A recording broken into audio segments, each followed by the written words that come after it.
चलिए बढ़ते हैं आगे। अब से कुछ ही मिनटों बाद शनिदेव चलने वाले हैं सीधी चाल। ऐसे में शनिदेव की बदली चाल कर्क राशि वालों को सुख देगी या कष्ट, फायदा पहुंचाएगी या नुकसान, आइए जान लेते हैं इस बारे में। अब से ठीक 1 घंटे 30 मिनट बाद शनिदेव अपनी चाल बदल देंगे। मार्गी अर्थात सीधी चाल चलना शुरू कर देंगे। यहां से आपके पारिवारिक, वैवाहिक जीवन और रिश्तेदारों से संबंध सुधरने की पूरी संभावना बनी हुई है। आप कर्क राशि के जातक हैं। आपके बिजनेस पार्टनर के साथ आपके वाद विवाद बढ़ सकते हैं, लेकिन परिस्थितियों को अपने अनुकूल बनाने के प्रयास आपको करने चाहिए, क्योंकि शनि की पूरी दृष्टि आपके राशि पर है। स्थान हानि करो जीवो, स्थान वृद्धि करो शनि जिस राशि को देखते हैं पूर्ण दृष्टि से, वहां बेचैनी मच जाती है। शनि की दृष्टि आपके राशि पर होना कहीं न कहीं से उलझन और कहीं न कहीं से तनाव तो आपके जीवन में पैदा करेगा ही। प्रेम संबंधों को विवाह में बदलने के लिए परिवार का सहयोग लेना पड़ेगा। युवाओं को अपने करियर पर ध्यान देना होगा। इस दौरान आपका भाग्य मजबूत रहेगा। नौकरी बदलने के लिए भी समय ठीक है। कार्य को आगे टालने की प्रवृत्ति छोड़ना होगा। अचानक कहीं यात्रा करनी पड़ सकती है। आमदनी के नए स्रोत प्राप्त होंगे, लेकिन इसमें परिवारजनों के अनुभव का लाभ जरूर लीजिएगा। और सबसे बड़ी बात है, इस समय में आपको एसिडिटी, वायु विकार, गैस्ट्रिक की प्रॉब्लम हो सकती है। ऐसे समय में आपको चाहिए मेथी दाना भिगो करके जब वो अंकुरित हो जाए तो उसे 1 चम्मच सुबह खाली पेट खा करके पानी पिएं।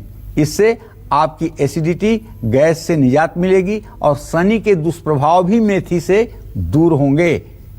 हाँ, मार्गी शनि आपका कल्याण करे, इसके लिए शनि स्तोत्र का पाठ हर शनिवार को कर लेना चाहिए। और शनिवार को शनिदेव के मंदिर में जाकर के बगल में खड़े होकर के उनके चरणों पर, उनके पैरों पर सरसों के तेल की धारा चढ़ानी चाहिए। ये भी शनि का अभिषेक आपके लिए कल्याणकारक होगा। जय मां विंध्यवासिनी। तो शनिदेव का मार्गी होना किन राशि वालों की मुसीबतें बढ़ा सकता है और किन राशि वालों की मनोकामनाओं को पूरा कर सकता है, ये जानने के लिए बने रहिए हमारे साथ और देखते रहिए कालचक्र।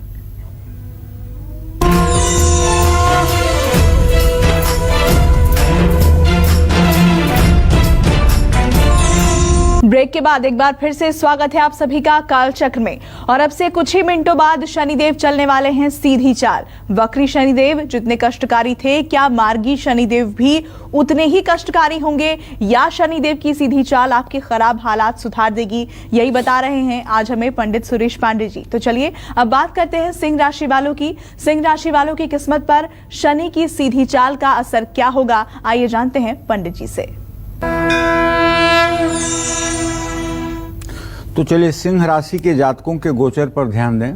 सिंह राशि से इस समय 6ठे स्थान में, रोग शत्रु के स्थान में शनिदेव मार्गी होने जा रहे हैं। ये भाव रोग का है, शत्रु का है, कर्ज का भी कह सकते हैं, मामा का भी है।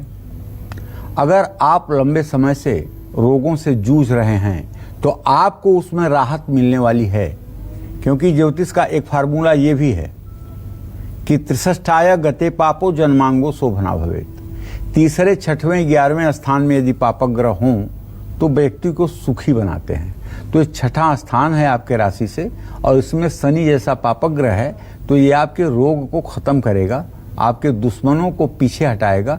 इसमें कोई दो राय नहीं है, आपको राहत मिलेगी। कर्ज से परेशान है तो ध्यान रखिएगा, कर्ज पूरी तरह समाप्त तो नहीं हो सकता है, उसके लिए और भी ग्रह कारण हैं, क्योंकि आपका व्यय चंद्रमा प्रश्नकाल में पीड़ित है। ऐसे में आमदनी का नया स्रोत मिलेगा, जिसके कारण आपकी सेविंग्स माने बचत बढ़ेगी। इस दौरान दुश्मन आपका कुछ नहीं बिगाड़ पाएंगे, ये तो मैं दावे के साथ कह सकता हूं। हालांकि कोशिश तो दुश्मन बहुत करेंगे, लेकिन आपका नुकसान नहीं कर पाएंगे। करियर, जॉब, बिजनेस में चुनौतियां तो बहुत आएंगी, लेकिन आपका क्या आत्मविश्वास रहेगा गजब का कि जो उन चुनौतियों से आप बड़ी आसानी से पार पा जाएंगे। आपकी आमदनी के नए स्रोत आपके तलाशने पर ही मिलेंगे। सामाजिक और पारिवारिक जीवन में आपकी प्रतिष्ठा बढ़ेगी और अपनी सफलता से दूसरों को नीचा दिखाने की कोशिश ना करें और दूसरों की परिस्थितियों का मजाक न उड़ाएं।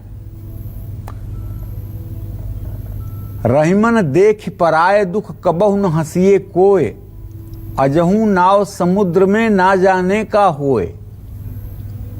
तो पर्सनल और प्रोफेशनल लाइफ में तालमेल बना करके चलिए। अगर आप सिंह राशि के जातक हैं और आप चाहते हैं कि शनिदेव आपके ऊपर कल्याण की दृष्टि डालें, तो इसके लिए आपको चींटियों को, कौओं को, कुत्तों को हर रोज कुछ न कुछ खिलाने की व्यवस्था करनी चाहिए। और इससे भी बड़ा काम अगर आप कर सकते हैं तो दरिद्र नारायण की सेवा करें। जिन घरों में भोजन की व्यवस्था नहीं है, अगर आपको पता चल जाए तो आप हाथ जोड़कर उनके यहाँ भोजन की व्यवस्था करवाने की कोशिश करें। इससे आपका धन कम नहीं होगा। जिस दिन आप ये पुण्य कार्य करेंगे उसके 24 घंटे के अंदर ही महालक्ष्मी का दरवाजा आपके लिए खुल जाएगा। एक बार दान करने की प्रवृत्ति बना करके तो देखिए। तो देखिए, अब से कुछ ही देर में शनिदेव बदलेंगे अपनी चाल। ऐसे में शनिदेव की बदली हुई चाल का कन्या राशि वालों पर क्या शुभ या अशुभ असर होगा, क्या बड़े बदलाव कन्या राशि वालों के जीवन में आ सकते हैं, आइए जानते हैं इस बारे में। अब से 1 घंटे 19 मिनट बाद, ठीक 1 घंटे 19 मिनट बाद शनिदेव आप कन्या राशि के जातकों के संतान भाव में मार्गी होने जा रहे हैं। ये संतान और शिक्षा और उपासना का भाव है। ये शिक्षा के लिहाज से समय अनुकूल बता रहा है। पारिवारिक जीवन में बच्चों के मन तक आपको जाकर उनको समझना होगा। बच्चों के साथ कड़ा रुख नहीं अपनाना चाहिए। उनके दोस्त बनकर उनसे बातें करिए। अगर आप माँ हैं तो अपनी बेटी से, अगर आप बाप हैं तो अपने बेटे से। लालयत 5 वर्षाणि 10 वर्षाणि ताड़ेत, पुत्र खोडस वर्षे भी पुत्र मित्रम विवाचरेत। उन्हें अपने सम समझ करके उनके मनोवृत्ति को समझना चाहिए और उनके रुझान को समझना चाहिए कि ये किस डायरेक्शन में इस समय जाना चाहते हैं। उसके बाद अपने ढंग से फिर उन्हें मोटिवेट करके सही रास्ते पर आपको लाना चाहिए। सिर्फ आप पैसा दे देते हैं पढ़ाई के लिए, ट्यूशन फीस दे देते हैं, कपड़े और भोजन दे देते हैं, इससे आपका बाप बनने का धर्म समाप्त नहीं होता है। बाप बनने का धर्म और शुरू होता है। आप उन्हें समय दें और बच्चों के साथ कम से कम घंटे 2 घंटे समय बिताएं। उनकी बुक्स को देखें, उनके एक्सरसाइज बुक्स को देखें, उनकी पढ़ाई को देखें, उनके मित्रों के बारे में उनसे बात करें और उनके अंदर एक चुनौती पैदा करें। तो ऐसे में किसी भी प्रकार की तनावपूर्ण बातें उनके साथ आपके संबंध बिगाड़ सकती हैं। जीवन साथी के साथ आपके रिश्तों में सुधार होगा। इस समय में आपको अपने पुराने निवेश से भी लाभ मिलने वाला है। कोई नया व्यवसाय आप शुरू करना चाहते हैं तो शनि से संबंधित कार्य आपको लाभ दे सकता है। उपाय आपके लिए मैं ये बताना चाहूंगा कि ये शनि का जो गोचर अभी से 1 घंटे 18 मिनट बाद शुरू होने वाला है, इसके लिए दशरथ कृत शनि स्तोत्र का नियमित आपको पाठ करना चाहिए और शनि देव के मंदिर में शनिवार के दिन सरसों के तेल का दिया भी जलाना चाहिए। जय मां विंध्यवासिनी।